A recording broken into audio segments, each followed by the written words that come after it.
finally we can talk about EU5 Multiplayer. I'll be honest straight, I did not play any MP game in EU5 yet, although I'm slowly preparing to play something with some of the creators. But today we've got the first dev diary that gives us more information about functionalities there, what from EU4 we have, what we don't have, and what new things that we have here that should help us get a better MP experience compared to the other recent Paradox releases. That should be easy, but ideally also EU4. If you're looking for fun games to play while waiting for EU5 to be released, make sure to check anaba.com, link in the pinned comment, to look for inspiration, especially that they have plenty of good discounts for the games that you might be looking on. And obviously, if you buy something from there, you're gonna support the channel as well in the long-term partnership. Let's get straight to that MP experience. Okay, first of all, an improvement. Architecture. In EU4 MP game, all of the calculations were done on the host PC. So for example, when we hosted a 200 people multiplayer game with Habibi, we had 3 hosts that got their PCs overheated. An improvement that they want to make for EU5, that is a must-have with amount of the countries, amount of the AIs and the calculations that have to be done for them. In EU5 instead, they made a code architecture where the AI runs synchronized on all of the machines of the people in the server. That sounds like an advantage and I like it, but I will comment on it when I see it in action because it might pose some dangers to do it on all of the PCs at once. The MP will be on Steam, which is the same pretty much as in EU4. Yes, EU4 supports through Nakama, also Epic Games MPs, but these are severely unstable, so all of the MPs, for example, I'm playing are on Steam. And that's the screen of setting of the multiplayer game. You see there's a few things that we can be familiar with, like there's a server ID that we can copy by clicking this button. We've got the name of the server, its password, you immediately see the checksum. This is pretty much the copy and paste of what we had in EU4. Just looks like you can change the name of the game after hosting. You can see if the server is public or private. You can have the hot joins being approved by the host. That's an improvement that we didn't have in EU4. You see amount of the players and how many of them are ready. And then there's obviously the players list with an option to kick them. Same as in EU4, you can browse all the available games in the multiplayer and you can just paste the ID to the server to connect directly to it. There is a chat window for the multiplayer where you can chat with the other players privately or publicly. Same feature as in EU4, there's nothing else really needed on the level of the chat. There's an improvement for auto syncs, so this is a big issue for EU4 and it had different stages. There was a time where somebody was out of sync, you had to actually rehost the whole game, but it was usually like one situation per whole game. In the current patch, when it's out of sync, you can rehost, yes, but actually usually a rehost ends up with that person out of syncing immediately. So in fact you have to rehost if you want to avoid the out of syncs. Some of the other Paradox games have a button to resync the players. I think Civilization also had that, and that's what we will have also in EU5. You see when somebody out of syncs, you can send a report, but you can also decide what to do. Ignore it. You can click to resync, that's a new one. You can continue while kicking this player, and you can just end the game. Okay, I give up. There are working hot joins. I know that that should be there, but it is there. Also, an option is this setting for the host, like file transfer speed, how fast you want to send the files. You know, depending on your internet speed, you might decide, for example, to make it a bit slower.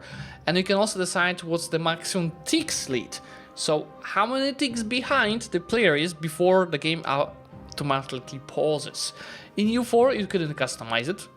In here, there will be an option to achieve that, so that's definitely an improvement. There's a lot of options for the gameplay rules that I showed you in my May video, but you know, you can set up stuff like if the missions are available, if the victory cards are there. Yes, there are victory cards in here apparently as well. What kind of bonuses the missions give you, what's the difficulty of the AIs, what formables are available, if only historical or also ahistorical, like for example being able to form Carthage. how the Byzantium is called is the Byzantium or Eastern Roman Empire, etc. There is an improvement to pausing experience compared to EU4, because in EU4 you had an option to allow everyone to pause and unpause, or only allow the host to pause and unpause. If it was everyone, you could only do it after 30 seconds after somebody paused, and that same player could unpause immediately, but the others could do it after 30 seconds. Which is annoying, because when there was a situation that, let's say a rule break, somebody paused, the other players could unpause after 30 seconds, breaking something. In here, you have an option to allow people to pause, but not to unpause, which I think is the perfect sweet spot for you for EU5 MP. And yes, there's score and yes, there's victory cards. I don't know about you guys, but in my MP games they're never used. But maybe some of you enjoy them, and apparently they're being used in the death clashes. So it's good to leave it as a choice for the players. One thing that is not mentioned here, and is definitely a big thing missing at the release, is that there will be no co-ops for the game. And for that complex game, I think co-ops, this is the perfect game for the co-ops. Oh, I handle the economy, you handle something else, you handle the armies and wars, you handle the diplomacy. There could be multiple players on one country, or it could be even, oh, I handle the economy on this side, or I handle the economy in the colonies.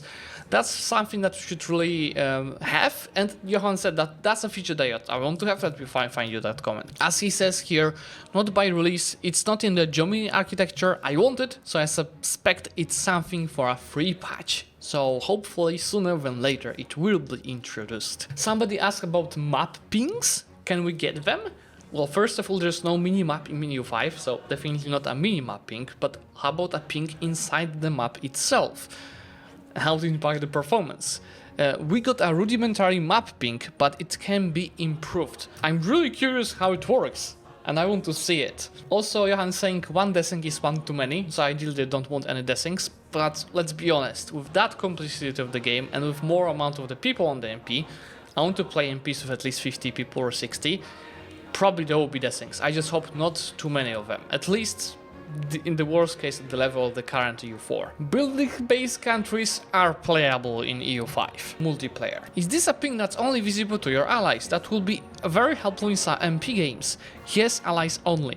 I think that's, if you play it EU4 MP, you know, sometimes somebody's shouting at you, come on, reinforce me in Brunswick! And you're like, what is Brunswick? This is gonna be worse in EU5, right? Because of the amount of locations. Or like, reinforce me to the east! Okay, what east? Right? Having a mapping would show it. I want to see it. Johan, make a recording of it. I actually have to turn on MP and check it. Anyway, this is it. I think what's worth mentioning here is this looks very promising. But with the increased complexity of EU5, I'm still having worries that with the bigger amount of the people, it will be hard to have a really stable game. And that's why, on the second week after release, I will be hosting a big MP game for as many people as sign up. So at least 50, I would say.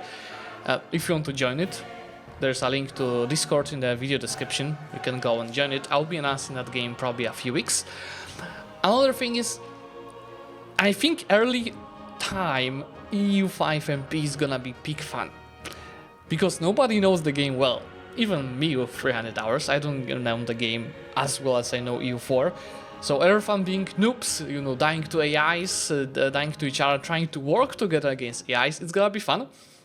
I'm really excited about this, because what makes EU5 MP, competitive MP, exhausting is the same metas, everyone playing the same, people just going for the same paths, being very competitive, not friendly. EU5 shouldn't have that early on, I hope, for a while, and that's gonna make these first games funny and exciting. And what I also, you know, a lot of my skill in EU4 comes from MP.